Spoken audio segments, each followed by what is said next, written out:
Hello friends, welcome to my channel. ఎలా ఉన్నారు మీరు? ఈరోజు నా వీడియోలో బ్రేక్ఫాస్ట్ రెసిపీ ఆలూ పరోటాను చూపిస్తున్నానండి. ఇది చాలా టేస్టీగా ఉంటుంది. ఈ వీడియో మీకు నచ్చుతుందని నేను అనుకుంటున్నాను. ఇంకా ఈ వీడియో మీద మీకున్న అభిప్రాయాలు కూడా నాకు కామెంట్ పెట్టండి. నా ఛానల్ మీరు కొత్తగా చూస్తున్నట్టయితే, మీకు నచ్చినట్టయితే నా ఛానల్ సబ్స్క్రైబ్ చేయండి, లైక్ చేయండి, షేర్ చేయండి. ముందుగా ఆలూ పరోటా ఎలా చేసుకోవాలో ఇప్పుడు చూద్దాము. నేను ఫస్ట్గా ఒక గిన్నె తీసుకున్నాను. దాంట్లో 1 కప్ గోధుమ పిండి వేసుకున్నాను. దీంట్లో 1 స్పూన్ లేదంటే 2 స్పూన్స్ ఆయిల్ కూడా యాడ్ చేసుకున్నానండి. యాడ్ చేసుకుని మొత్తం ఇలా మిక్స్ అయ్యేలా చేసుకున్నాను. తర్వాత దీంట్లో గోరువెచ్చటి వాటర్, అంటే వామ్ వాటర్ అంటారు కదా, దాన్ని కూడా దీంట్లో పోసుకొని మొత్తం ఇలా మిక్స్ అయ్యేలా చేసుకుంటున్నాను. ఇలా మొత్తం సాఫ్ట్ అయ్యేలా మిక్స్ చేసేసుకున్న తర్వాత ఒక 15 మినిట్స్ దీనికి రెస్ట్ ఇచ్చేస్తానండి. ఎప్పుడైనా సరేనండి, చపాతీలు కానీ, పులకాలు కానీ, రోటీలు కానీ ఇవన్నీ సాఫ్ట్గా లేయర్స్గా రావాలంటే ముందుగా పిండి కలిపే విధానం, ఇంకా దాన్ని బాగా మర్దించే విధానం ఉంటుందన్నమాట. అంటే మర్దించేటప్పుడు బాగా మర్దించడము, ఒక సాఫ్ట్గా రావాలన్నమాట. ఇక ఆ పిండి ముద్ద అనమాట ఎలాగా వెన్నలాగా అన్నట్టు అనిపించాలి. తర్వాత దానికి రెస్ట్ అనేది కూడా ఇవ్వాలండి. కనీసం ఒక 15 మినిట్స్ 20 మినిట్స్ ఇస్తే అప్పుడు మనకి చపాతీలైనా సరే, రోటీలైనా సరే చాలా మంచిగా సాఫ్ట్గా చక్కగా వస్తాయి. ఇప్పుడు దీని మీద కాస్తంత ఆయిల్ అప్లై చేసేస్తానండి. ఎందుకంటే ఒక 15 మినిట్స్ పాటు నేను పక్కన పెడతాను కాబట్టి పైన లేయర్ అంతా కూడా ఎండిపోకుండా ఉండడానికి నేను ఆయిల్ అప్లై చేసేసి పక్కన పెట్టేస్తాను. ఇప్పుడు తర్వాత నెక్స్ట్ ప్రాసెస్లోకి వెళ్ళిపోదాం. ఇప్పుడు ఆల్రెడీ నేను బాయిల్ చేసి పెట్టుకున్న పొటాటో బాగా స్మాష్ చేసి ఇలా పెట్టుకున్నానండి. దీంట్లోకి నేను టర్మరిక్ పౌడర్, పసుపు వేసుకున్నాను. ఇంకా చిల్లీ పౌడర్, కారం కూడా వేసుకున్నానండి. తర్వాత దీంట్లోకి చిల్లీ పేస్ట్, పచ్చిమిర్చి పేస్ట్ కూడా వేసుకున్నాను.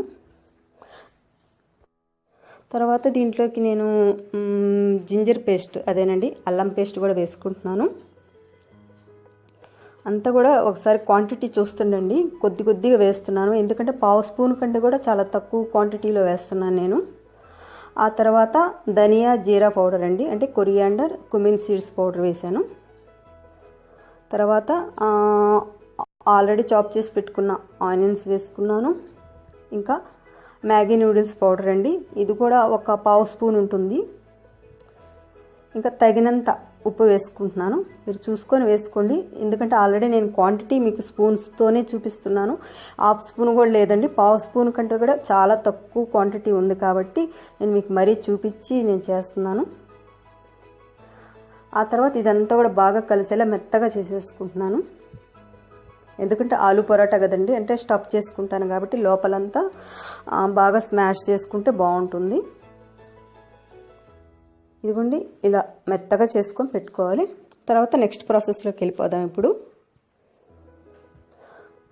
ఆ తర్వాత చపాతీ పిండి ముద్దని ఎంత సైజులో కావాలంటే అంత సైజులో మనం తీసుకోవచ్చండి. నేను ఇంత సైజులో తీసుకున్నాను. తర్వాత ఈ గోధుమ పిండి ఇలా చల్లుకొని ఇలా ఒత్తుకుంటున్నాను అంతా. అంటే మరీ పల్స్గా ఉండకూడదు, మరీ మందంగా కూడా ఉండకూడదు అనమాట, ఒక మీడియంగా ఉండాలి. ఇప్పుడు తర్వాత ప్రాసెస్ మీకు చూపిస్తాను ఎలా చేయాలన్నది. ఇలా మనం రౌండ్ షేప్లో చేసేసుకుందాం.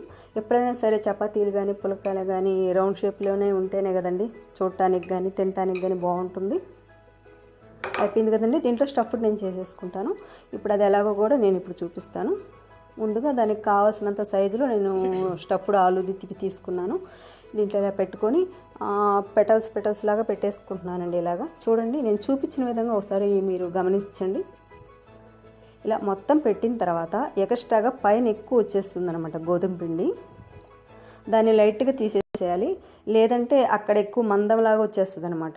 చూడండి, ఇలా చేసిన తర్వాత నెమ్మదిగా కాస్తంత ఇలా రౌండ్గా చుట్టి ఆ పైన ఎక్స్ట్రాగా ఉన్న పిండినంతా కూడా తీసేస్తున్నాను. ఇప్పుడు పర్ఫెక్ట్ అయిపోయినట్టే అలా తీస్తే. ఇంతేనండి. ఇక తర్వాత మళ్ళీ గోధుమ పిండి చల్లుకొని ముద్దలాగా చేసేసుకుంటాను, చపాతీలాగా చేసుకుంటాను. ఇప్పుడు చూడండి, ఇప్పుడు లోపల ఉన్న స్టఫ్ది కూడా ఏం కూడా బయటికి రాదండి, పర్ఫెక్ట్గా ఉంటుంది.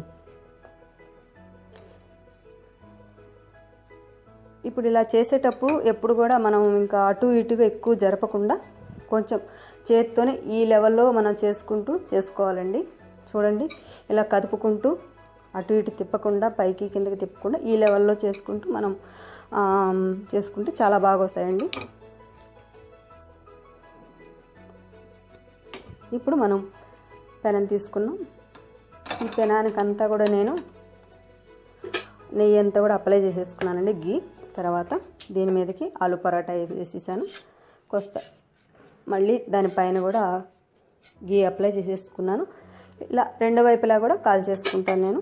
ఇక పరాటా రెడీ అయిపోయినట్టేనండి. ఇలా రెండు వైపులా కాల్ చేసుకున్న తర్వాత ఇక సర్వ్ చేసుకోవడానికి రెడీ అయినట్టే.